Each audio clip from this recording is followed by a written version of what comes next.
Olá, pessoal. Eu me chamo Júlia, estou aqui ao lado dos meus colegas Bruno, Luciana, Victória e Mariana. Nós vamos conversar sobre o segundo capítulo do livro Liturgia Escolar na Idade Moderna, da Carlota Boto. Esse capítulo é intitulado O Processo Civilizador de uma Cultura por Escolas e vai falar, como o nome sugere, sobre o papel civilizador da escola. Eu vou começar o nosso bate-papo introduzindo os primeiros assuntos tratados no capítulo. Primeiramente, no subcapítulo Culturas e Boas Maneiras, o modo de ser humanista, a autora nos fala sobre o século XVI. Esse é o contexto da Reforma Protestante, quando os nobres e os mercadores, ou seja, as pessoas que trabalhavam com comércio, viam a escola como um mecanismo de distinção. Nessa época, cresce a procura por escolas urbanas, porque é nelas onde se pode aprender a ler, escrever e contar. E essas habilidades são fundamentais para participar da cultura clerical, onde era muito necessário ler a Bíblia, por exemplo, e também da cultura mercantil, onde contar e ler e escrever também era muito importante.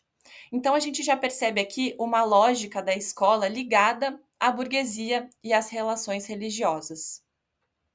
Durante a reforma, os reformadores também defendiam que a escola deveria ser um lugar de civilizar os estudantes. Então, a gente tem a literatura de civilidade, que vai ensinar as crianças como se comportarem. E essa civilidade, ela diz respeito de controlar os corpos, controlar a emoção. Então, essa literatura vai falar muito de procedimentos de autocontrole, indícios de pudor, vergonha, regulação dos afetos e das paixões. Mais tarde, da Renascença até o século XVIII, vão surgir os colégios católicos e protestantes e eles vão inaugurar uma sociedade disciplinar. O que é isso? É aquela sociedade com o objetivo de controlar, medir, corrigir os indivíduos, para que essas pessoas sejam cada vez mais dóceis e úteis para a sociedade. Já no século XIX, o Estado vai tomar para si a responsabilidade da escolarização, com o objetivo de fortalecer a ideia de Estado. Então, a escola passa a ser um lugar instituinte da cidadania, um lugar que torna crianças cidadãos.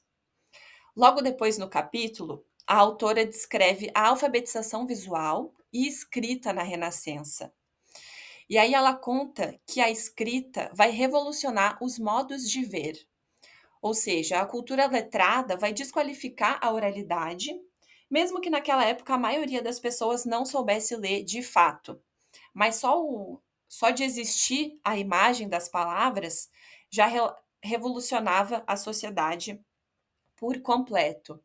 Então, Gutenberg vai criar a tipografia e 100 anos depois vai acontecer um boom na circulação de livros pela Europa.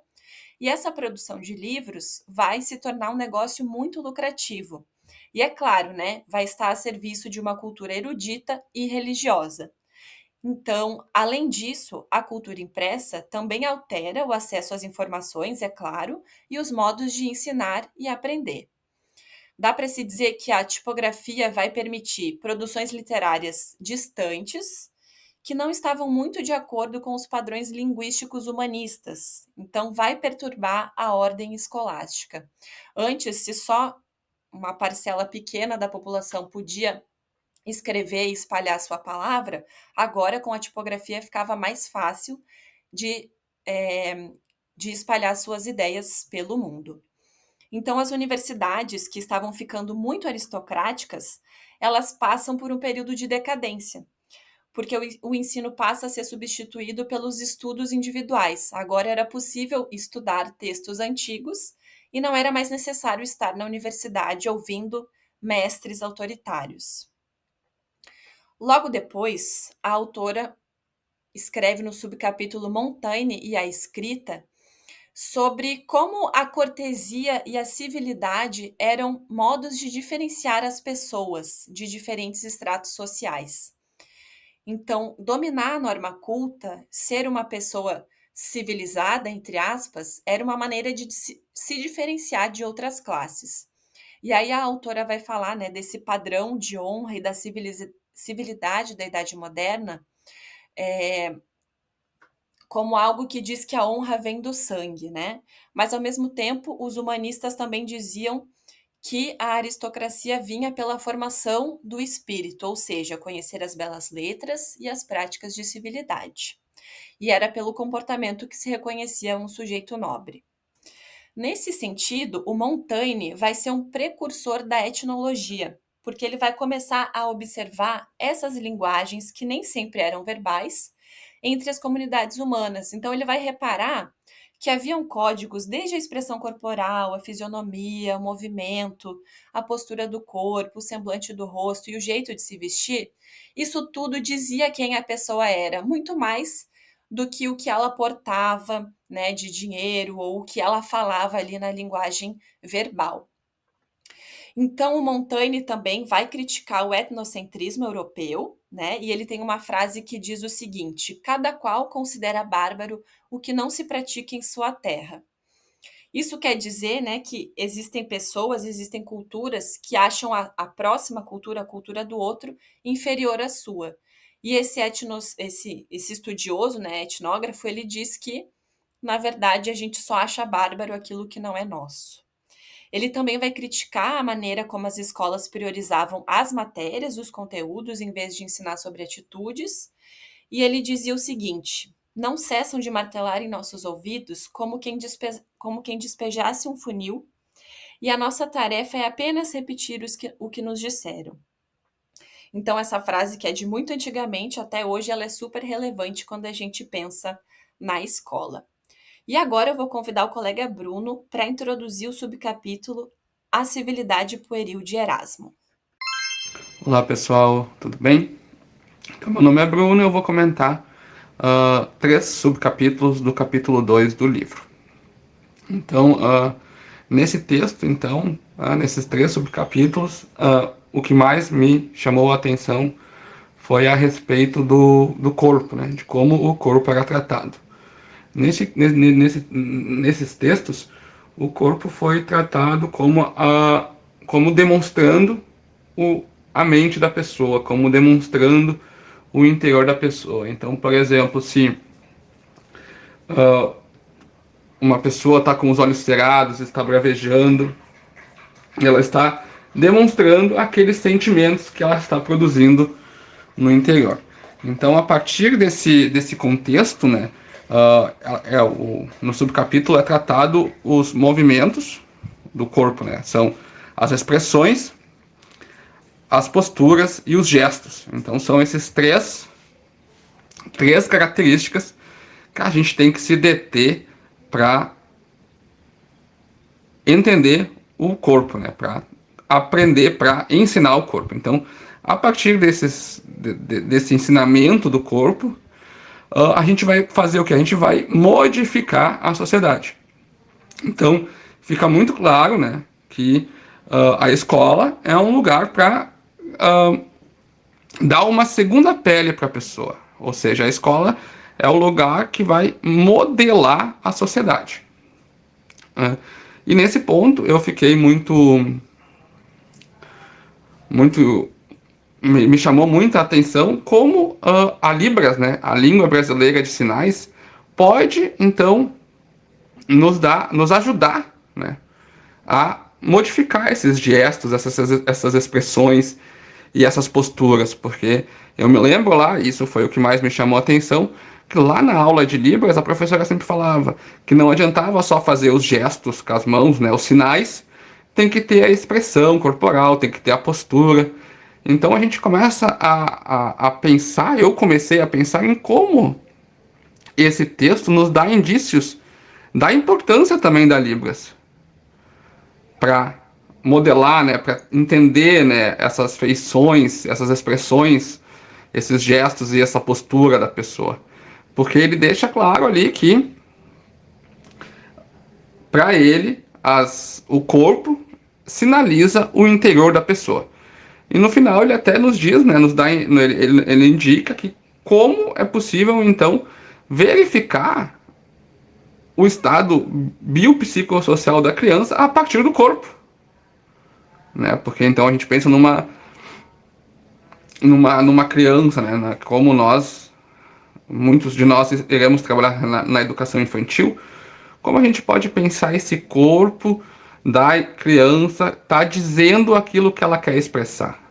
Então, esse é um ponto muito importante, né? Então, claro que ele fala, então, o principal, né, o cerne dos 3 subcapítulos do capítulo 2 do livro, é a questão de como a infância, né, como a escola, a partir da infância, pode modelar a sociedade. Esses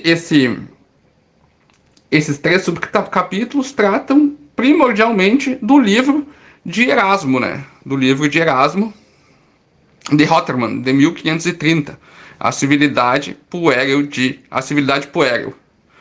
Então esse livro foi dedicado a um jovem príncipe, mas logo se tornou um manual popular para a educação das crianças de todas as classes sociais. Então Erasmo escreveu para um jovem príncipe como a conduta dele, o corpo dele mostrava aquilo que ele estava sentindo. E como ele é uma pessoa nobre, ele deveria ter uma conduta nobre.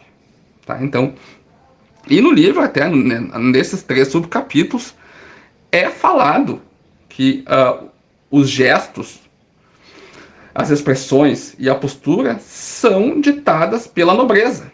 A nobreza que inventa, que a gente tem que seguir a nobreza. Né? Naquela época de 1530, a gente deveria seguir a nobreza.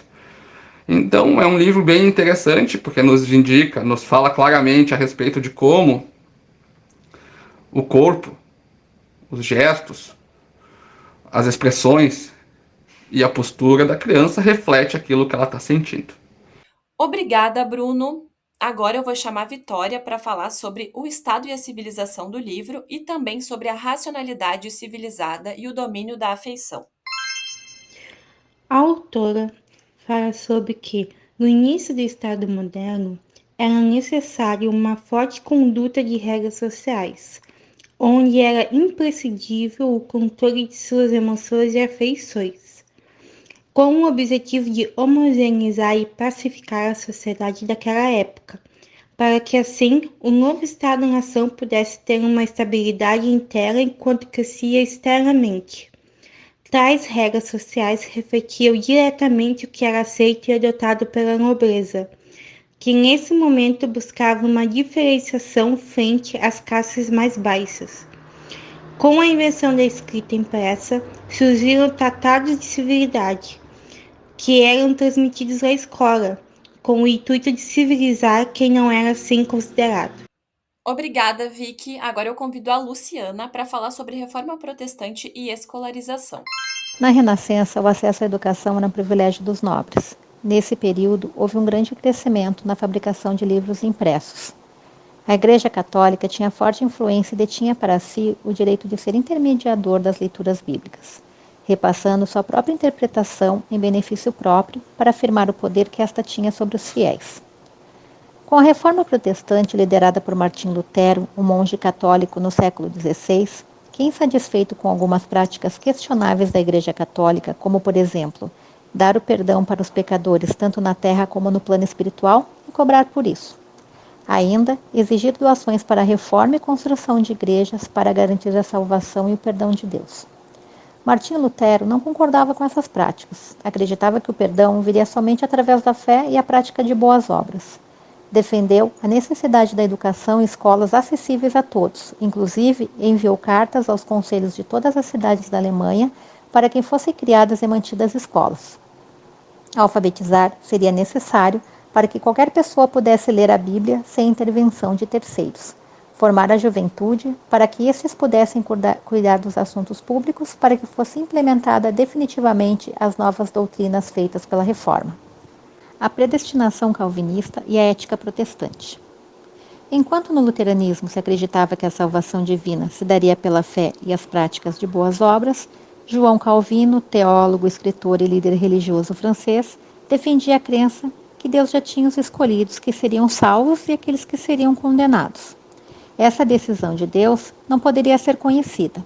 Portanto, o fiel deveria viver uma vida longe do pecado e das coisas mundanas. Defendia o trabalho como vocação, fonte de lucro e acúmulo de patrimônio. Essa doutrina fez com que a burguesia europeia aderisse ao calvinismo. No protestantismo, a educação da leitura. Como Lutero desejava que a leitura da Bíblia se popularizasse, mas ainda não existiam muitas escolas para a alfabetização, Era importante mudar essa realidade, porque, segundo Lutero e seus simpatizantes, só a palavra levaria à salvação. Então, era imprescindível que todos soubessem ler. A essa altura, a escola já é uma realidade, e os saberes da escrita se sobrepõem a outros saberes. Lutero fez um apelo ao poder público pela criação das escolas em todos os vilarejos, tanto para meninos quanto para meninas. Também foram criadas escolas religiosas vinculadas ao catolicismo. Os meninos seriam instruídos para a vida pública e as meninas para a gestão doméstica. Contudo, a livre interpretação da Bíblia gerou uma revolta dos camponeses e anabatistas. Os anabatistas eram chamados assim porque defendiam que o batismo acontecesse somente quando o indivíduo alcançasse a vida adulta e tivesse entendimento. E também achavam que poderia gerar efeitos transgressores resultantes da habilidade da leitura. A partir daí, implementa o catecismo da doutrina cristã, como forma de regular a leitura espontânea e direcionar a interpretação das escrituras bíblicas da forma correta. Em 1521, Lutero foi julgado como herege. Vários fatores aceleraram o declínio das escolas da época, já consideradas inúteis e obsoletas. Lutero queria deixar claro que a prosperidade da vida se daria somente com uma educação de qualidade, e que essa tarefa só poderia ser das autoridades públicas e não somente dos pais, porque os jovens não poderiam se instruir sozinhos. Convocou então a população a exigir a educação para seus filhos, que incluíam, além do aprendizado da leitura, a escrita e o cálculo. A escola catequética do mundo protestante. O tipo de ensino que os reformadores defendiam era que as práticas fossem diferentes das que existiam. A ideia era renovar, selecionar os livros. Lutero temia o crescimento desordenado de livros com teor duvidoso. No início, Lutero defendia a livre leitura dos textos bíblicos. Mais tarde, muda de ideia, por conta da revolta dos camponeses e anabatistas. Então propõe para as escolas a adoção do catecismo, de modo que os ensinamentos sagrados fossem ensinados de maneira detalhada, sem liberdade de interpretação. Lutero passa a acreditar que as escrituras sagradas circulando entre pessoas comuns era uma prática perigosa, pois não eram capazes de entendê-las. Como Lutero, Calvino também defendia a educação. O texto Formulário para se instruir as crianças da cristandade, de sua autoria, foi considerado como o primeiro manual de catecismo destinado e aprendido de cor pelas crianças. Agora a Mariana vai nos explicar melhor sobre o Calvino. Ao adentrarmos agora no tópico sobre educação calvinista, predestinação, ascetismo e trabalho, é importante observarmos o período em que a reforma protestante ocorreu, que foi em meados do século XVI, quando Calvino passa a empreender ação educativa em Genebra, estruturando as bases organizacionais e curriculares do Colégio de Genebra. A organização do colégio se daria em 7 classes, graduadas por níveis diversos, no que se refere à progressão das matérias ensinadas e do aprendizado dos alunos. O currículo seriado, por produzir um modelo de ensino graduado com matérias fixamente dispostas em uma grade curricular, foi o padrão de referência que acabou por compor nossa estrutura da moderna escolarização. As escolas calvinistas, elas criaram práticas de ensino simultâneo, o professor ensinando coletivamente os seus discípulos por classe de uma única vez. Esse modo de ensinar coletivamente correspondeu a um grande avanço para seu tempo, de forma que essa prática do ensino simultâneo, de alguma maneira, regulou e regrou a escolarização da era moderna. A estratégia educativa calvinista, portanto, torna-se um método eficiente dos futuros sistemas públicos, que acabaram por compor as redes nacionais de escolarização, em sua maior parte dos países europeus até o final do século XIX. Calvino, ele acreditava na predestinação e na valorização dos bons costumes. No que se refere à predestinação, Calvino afirmava que Deus, desde sempre, já sabia quem eram as pessoas que seriam salvas, assim como as que não seriam. Para o calvinismo, Deus é o soberano de todas as coisas e nada acontece se não for conforme a sua vontade. Também acerca do caráter do ascetismo, Calvino enxergava no trabalho uma grande virtude a ser valorizada pelo cristão fiel. Assim, a riqueza pessoal e os lucros obtidos com o trabalho eram vistos como uma forma de honrar a Deus. No tópico Princípios Religiosos de uma Instrução Universal, a autora traz que a escola de Calvino, por ser bem ordenada, iria se constituir como diretriz norteadora de práticas educativas posteriores, estruturando-se como moderno modelo escolar. A distinção do homem letrado envolveria aspectos relacionados ao reconhecimento ou confiança, expectativa da comunidade quanto a um comportamento estável, competente, honesto e cooperativo. Por essa razão, os países protestantes, apostando nessa dimensão cultural, foram as primeiras nações da Europa a atingir níveis de alfabetização universal, desenvolvendo os maiores índices de letramento da Europa. A formação de uma ética protestante, pelo ponto de vista de Calvino, tinha como características a disposição para o trabalho árduo, hábitos de perseverança, de racionalidade e capacidade de inovação. A educação protestante, portanto, constrói-se pela expectativa de cada um dar o máximo de si à sociedade. Por fim, pode-se dizer que a educação de matriz protestante compreende a prática e o exercício da virtude intrínseca a uma vida pautada pela primazia do trabalho. Uma vida ascética, disciplinada, competitiva, mas que, ao desenvolver plenamente as potencialidades individuais, contribui para aprimorar a convivência coletiva. Agora segue contigo, Ju. Obrigada, Mariana. Obrigada, colegas Lu, Vicky, Bruno. Foi muito bom estar aqui com vocês falando sobre esse capítulo da Carlota Boto. E quem quiser conferir mais sobre o livro Liturgia Escolar na Idade Moderna, pode conferir os outros episódios dos outros colegas da disciplina. Um abraço a todos e até mais!